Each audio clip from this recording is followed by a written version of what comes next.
Criw, waw. Ydych chi erioed wedi trio cerdded ar ben pwll nofio? Do? A beth sy'n digwydd? Chi'n suddo. Ie, chi'n suddo. O be fydd yn digwydd os ni'n trio cerdded ar yr Oobleck? Mae ni gallu bod yn stuck mewn o fe. Falle. Jas, beth ti'n meddwl? Oherwydd pryd ti'n rhoi pressure ar Oobleck, mae'n fel troi'n solid. Fi'n meddwl mae jyst mynd i bod fel cerdded ar concrete. OK, mae'n ddau ateb gwahanol iawn.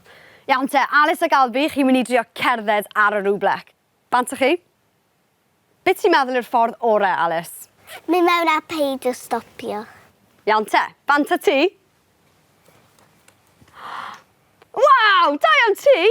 Nath Alice lwyddo i gerdded ar draws yr Oobleck gyda chamau cadar na chri. Da iawn. Rhedeg ar Oobleck, ddim problem.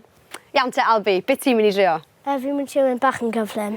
OK, gan i weld os mae Albi'n gallu croesi. O! Yey! Da iawn, Albi! Nath e lwyddo hefyd i gerdded ar draws yr Oobleck. Naeth a redeg. Do, nath e redeg. Mae Albi wastad yn neud yr arbrofion gorau.